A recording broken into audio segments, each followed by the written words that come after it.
अस्सलाम वालेकुम फ्रेंड्स, क्या हाल है आप सबका। उम्मीद है आप सब खैरियत से हो गए। मेरा नाम डॉक्टर मोहम्मद अहमद फ़ाखर है और मैं पाकिस्तान में एज ए कंसल्टेंट एस्थेटिशियन काम कर रहा हूँ। आज का जो मेरा टॉपिक है वो बहुत ज़्यादा इंटरेस्टिंग होने वाला टॉपिक है। तो आज मैं बात करने लगा हूँ कि जिस्म से बदबू आना, जैसा कि आजकल गर्मियों का मौसम जो है वो शुरू हो रहा है और हर जो बंदा है वो इस चीज़ से परेशान है कि जो उसके जिस्म से जो है वो बहुत ज़्यादा बदबू आ रही होती है या उसका पसीना जो है वो बहुत ज़्यादा बदबू वाला होता है। तो इसके ऊपर हम बात करते हैं कि जी ये होता क्यों है, इसके क्या कॉजेज़ हो सकते हैं, आपने इसका ट्रीटमेंट क्या करना है। तो स्टार्ट करते हैं अपनी वीडियो। तो देखिए, जो पसीना होता है नॉर्मली जो बॉडी के ऊपर आ रहा होता है वो आता ही इसलिए कि जी वो आपकी थर्मो रेगुलेशन कर रहा होता है, मतलब कि आपके बॉडी का टेम्परेचर कंट्रोल कर रहा होता है। यानी कि अगर आप बहुत ज़्यादा गर्मी वाले जगह के ऊपर हैं, तो हॉट क्लाइमेट में आप रह रहे हैं, तो क्या पसीना आपको ज़्यादा आ रहा है कि जी आपकी बॉडी का टेम्परेचर जो है वो मेंटेन रहे, जिसको आप थर्मो रेगुलेशन कहते हैं। अब बात करते हैं कि ये तो नॉर्मल मैकेनिज्म था कि जी जो आपकी बॉडी पसीना जो है वो निकाल रही है कि जी आपकी बॉडी का टेम्परेचर मेंटेन। वैसे नॉर्मली तौर पे जो जिस्म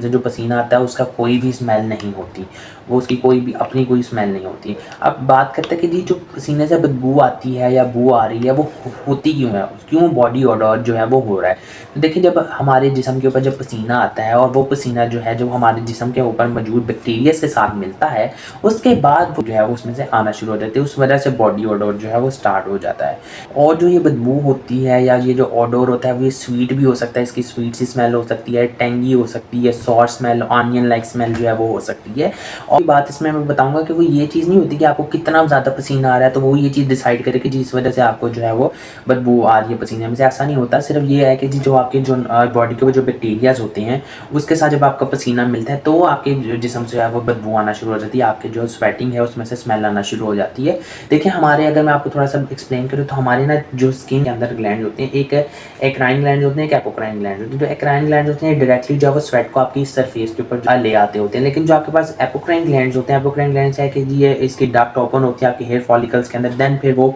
आगे फर्दर जो है वो स्वेट लेके आता है। तो यही वजह बनते हैं आपकी बॉडी ओडोर। क्या कहता हूँ कि क्या वजूहात हो सकती हैं कि जी आपकी स्मेल जो है बॉडी में आ रही है, या फिर आप क्या वजूहात हो सकती हैं कि जी आपका जो स्वेट है वो बहुत ज़्यादा ओडोर है या फिर उसके अंदर से बहुत ज़्यादा स्मेल आ रही है। तो इसकी वजह में जी आप क्या खा रहे हैं, क्या इस कोई मेडिसिन तो इस्तेमाल नहीं कर रहे, या फिर जी आपके अंदर कोई हार्मोन्स का इशू तो नहीं है, या फिर कोई जेनेटिक्स का प्रॉब्लम तो नहीं है। सबसे पहला कॉज तो यही है कि जी बैक्टीरिया, यानी कि जी जो बैक्टीरिया है वो जिस्म के ऊपर मौजूद है, तो उस वजह से कि जी वैसे तो नॉर्मल फ्लोराज आपके जिस्म में मौजूद होते हैं, इसी तरह वो बैक्टीरिया जो हैं वो जब आप स्वेट जब आपका आ रहा हो तो उसके साथ मिलते हैं तो वो आपको जो स्मेली स्वेट जो है वो कॉज करते हैं। मजीद ये कि जी आप फूड क्या खा रहे हैं, आप कौन सा फूड इस्तेमाल कर रहे हैं, खाने में क्या लेना, आप ऑनियंस का इस्तेमाल, पिकल्स का यूज़ या फिर इस तरह के खाने तो नहीं खा रहे, उस वजह से भी जो आपको बदबूदार पसीना जो है वो आ सकता है। मजीद कि आपके अंदर हार्मोन्स का क्या कंडीशन है, क्या क्या आप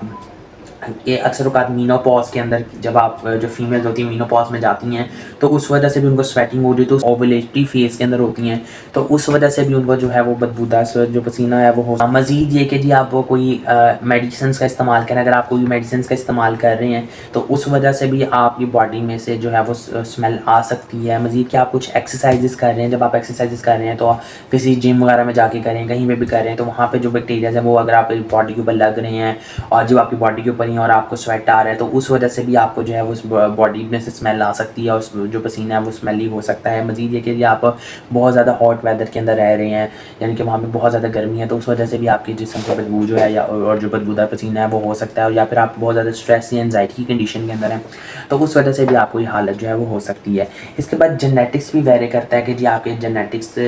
के अंदर भी अगर ये कंडीशन है बदबूदार पसीना या फिर आपके जिस्म पे बू आना, तो वो जेनेटिक्स में भी आगे फर्दर ट्रांसफ़र होती रहती है। इसी तरह कुछ डिजीज़ हैं, कुछ बीमारियां हैं जिनमें ये जो बदबूदार पसीना या फिर जिस्म से बू आना हो सकता है, जिसमें डायबिटीज़ है, जिसमें ब्लड प्रेशर है, जिसमें गाउट है, मीनोपॉज़ है, जिसमें आपके पास लिवर के डिजीज़ हैं, रेनल डिजीज़ हैं यानी कि किडनी के डिजीज़ हैं, इसी तरह कुछ इन्फेक्शियस डिजीज़ आ जाते हैं। उसके लिए कुछ कंडीशन ऐसे डिजीज़ हैं जिसके अंदर आपको बदबूदार पसीना या जिस्म से बू आना देखने को मिल सकती है। मज़ीद के आपने इसकी मैनेजमेंट कैसे करनी है, आपने मैनेजमेंट या केयर आपने इस तरह से करनी है। आपने सबसे पहले फटकरी होती है वो फटकरी आप पानी में डुबो लें और उसका एक आप लिक्विड तैयार कर लें, उसमें बेशक आप रोज़ वाटर ऐड कर लें। और जहाँ पे आपको लगता है कि जी आपकी स्वेटिंग बहुत ज़्यादा होती है, आर्म पिट्स में हो सकता है या फिर आपके ये गर्दन के एरिया में हो सकता है, जहाँ पे आपको लगता है स्वेटिंग बहुत ज़्यादा हो रही है, तो आप वो स्प्रे वहाँ पे करें। आप वहाँ पे अपनी हाइजीन को प्रॉपर्ली तौर पे मेंटेन करें। मज़ीद ये कि आप कुछ होम्योपैथिक अद्वियात इस्तेमाल कर सकते हैं, सर्कल कीड़ा कार्प है, सलीशिया है, पल्साचिला है, ट्यूबर क्लीनम है,